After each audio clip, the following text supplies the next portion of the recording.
Good afternoon. I'd like to welcome you to our final session of our forum this week about Cambodia and ASEAN opportunities. I would like to introduce our panel for today. We have Ms. Gina Lopez, who is the Dean of the UC School of Business, Professor Dean Merritt, who is the Acting Dean of TSS School of Government on the 10th floor, and finally to my left, Dr. Soksana. I don't know who he is. He's the advisor of the Royal Government of Cambodia and managing partner of Soksana Associates, senior advisor to the Ministry of Commerce. No more. Yeah. Advisor to the Council of Development of Cambodia, policy advisor to the Ministry of Foreign Affairs and International Cooperation, and chairman of the board of the Cambodian Development Resource Institute. Ladies and gentlemen, His Excellency Dr. Soksana.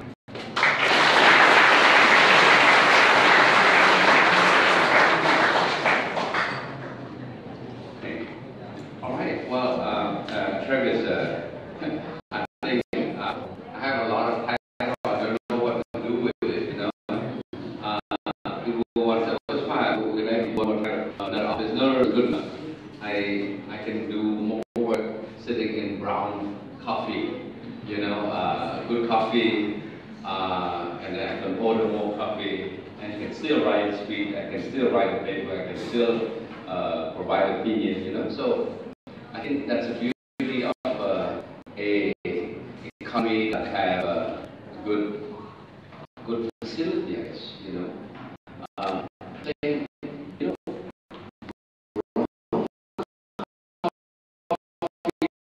should have a shop.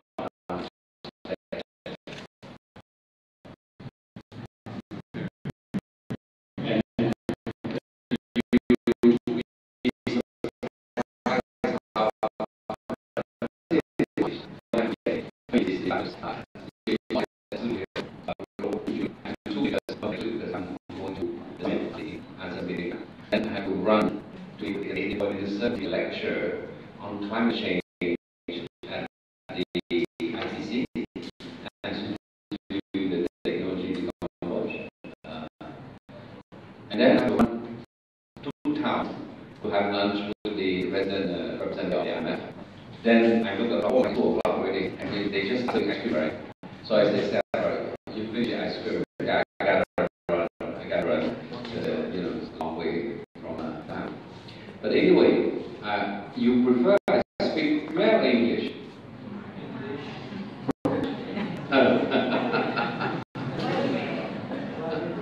Bilingual. Okay, we'll do bilingual. It's a bit hard. At least I don't have to do trilingual.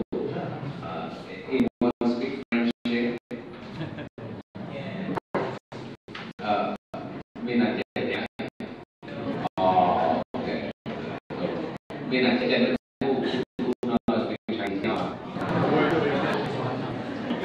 Okay. Anyone speak Japanese?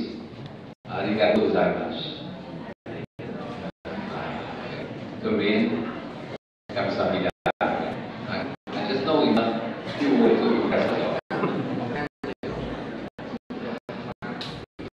No, the reason I asked about whether the language is the best, right? Because we are in a more than regional world. We are in a globalized world. You know, people used to speak French, with the French but now you see, when you go to the UN, you know, French is a very strong language in the diplomatic corps. If one day you want to work for the UN, you know, it's nice to have French. In fact, you should know at least 2 UN language, so that when you go to a UN meeting, you don't have to wear headphones. You speak French, English, you're okay. Yeah? Because most of the time we speak these 2 languages. Russian, Arabic, Spanish, you have to put on the headphones. I speak Spanish very helpful because in the UN, when a country writes to you in a UN language, right, they translate it to you. It's your job. So, you know, if you don't say Latin America write to the UN, they can language you. So it helps you know more language. And in our region, I don't expect you to speak French, but I expect that you understand some Chinese. I expect that you at least understand some Chinese. This conversation, because I'm not another exchange. Today we have the equal right of all the area in it. Right, I will feel to Cambodia. First time in history of delegation between our two countries. So I expect more Japanese company, more tourists, more Japanese SME, who will come. Right now, the Sumitomo, the Big Sweet, the Toyota, the Marubeni, they don't care whether they have direct buy or not because they are global. They will go anywhere. But for a small company, medium-sized company, Japanese company who are in Tokyo or in Kyoto or in Nagoya, to know that they can take a direct flight for $500, $500,000 to come to Phnom Penh. They could come and go to Mississippi and spend 3 days. But I go for 5 or 4 and 6 days. So expect more Japanese people to people, whether they're business or tourists, to come. So it's good to know. And I tell you one episode. Before I used to go to the gym in the Intercom Hotel. You know, it's a bit late, so I get out of the car and I see a tuk-tuk from off the right. And this guy, he was saying,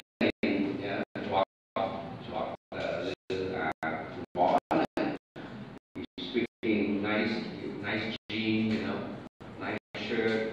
He's talking in English, fluent English. So I thought, well, he's probably one of the guests there, you know, with So after the gym, and I only walk out. Here he is. He's waiting for a guest of the hotel. He is a tuk-tuk driver. He's a tuk-tuk driver. But I was very surprised because then he talked to the guest and said, oh, you know, I talked to my son, I need to pick him up and drop him, whatever, right? I said, wow. But you think about it, right? You know, if you go to the Russian market, right, and I tell you the secret, you know, you go to the Russian market, right, for $15, right, you know, you will never know that you can buy a nice jean, right, which they will never know I bought from the Russian market. Nice, right, still, you know, the tag Levi, you know, it's nice, $15. For $3 you can get a nice t-shirt, right? So you see, you never know nowadays. You just never know who is who. But he's a tuk-tuk driver who speaks fluent English, right? So then you look at the region, what are the other trends? The other trend is the Chinese. Chinese investment are coming left and right. And of course, they don't just come. They have policies, right? China will go and invest in the region, right? And you see a lot of, you know, say, high-tech company who sells a lot of equipment, high-tech. All the fancy car from Europe is all here. So it means what? It means Europe is also looking at a market. You know, that it's a market that has disposable income to buy car, to buy high-end electronic. I just received an invitation tomorrow to the launch, the inauguration of a local clinic, hospital clinic, Kema Clinic, and in Phnom. And this morning I opened the Phnom Penh Post or the Khmer Time, I'm not sure which one. And they have like 2 full page, to show the new clinic, right? Latest, scan machine technology, the thing that you would think you are in Bangkok or in Singapore or in Malaysia. See, you just don't know nowadays. See, Cambodia is so globalized, in the regional and global economy that you cannot tell whether certain things that you used to buy in Bangkok, you can buy here. The only thing I still think that we still need is a good bookstore. We still need a good bookstore. I hope someday Border Bookshop come, or the best is Kinokuniya. Yeah, I think for those who travel to Singapore or to Bangkok, Kinokuniya is probably the biggest big bookstore probably in the world that can compete with the Border Bookstore, that sort of thing. I think once Kinokuniya comes to Cambodia, I think we have reached a level of high level of education of a society that loves to read and everything. So I think it's a good age. It's a good age. But anyway, I think today, I just chit-chat just to get you a sense of what this globalization, this regionalization is all about, what ASEAN is all about, and basically how you as a student, right? Some of you are professors, so don't matter, you'll be teaching anyway. But for the rest who are students, what are the prospects of employment? What are the prospects of your future career? Vis-a-vis the future of the country in the region. So this morning when I had the interview on Southeast Asia TV, I interviewed 2 people. One, Sandra the people, she's very knowledgeable in human resource development, right? In hiring and employment, in skill. So it's quite interesting how we look at how the skill mismatch. How you have, people who graduate but then have a skill that do not respond to the market. And then you have the employer who are looking for people with different set of skills that the school do not provide. So to me, it's important that you as a university student, you have to think that, what is my future? A lot of people have dreams to do this, to do that, to become engineer, to become a doctor, to become an economist. It's okay to have dreams. It's all right to have dreams. And in the Cambodian context, more than anything, your parents probably push their wish on you also. It's clear. I'm very happy that my daughter, now she's in 3rd year in university. She said, okay, Dad, postgraduate, I will study law. But for all this year, I want her to study law. I just planned soft message, right? She said, no, Dad, I'm not interested in law. I'm a good writer. I'm going to be a fashion editor. She wanted to write, to be a fashion editor, like in a magazine, that sort of thing. Okay. Children nowadays, they have a lot of idea, initiative on their own. So when she applied to McGill, and she was accepted to McGill in Canada, so she decided to take communication. So we asked, I say, Rosetta, what do you study? English, Daddy. What? You study English? No, Daddy, it's communication. So, what do you study in communication? And then she started to describe, so, okay. And last year, she called me and said, oh, Dad, I think now I want to study law in postgraduate. I was very happy. I told my wife right away, oh, finally, 5-6 years of subtle message pay off. And you can have that big law, of a comment. But I go each back, each back in chair, maybe you could maybe be in chair, oh, okay, I'll do check it. Giờ này muối, anh đương anh đương mình ngó mẹ kho cô chứ. พวกอายุ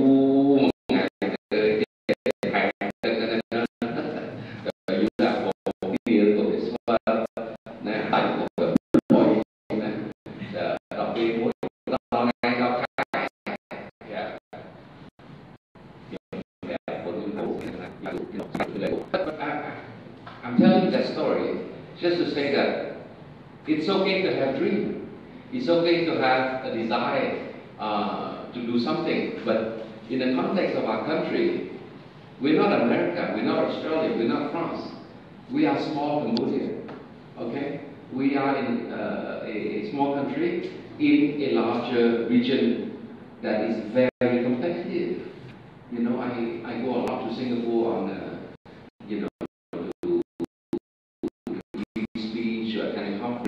It's a very competitive world out there, very competitive.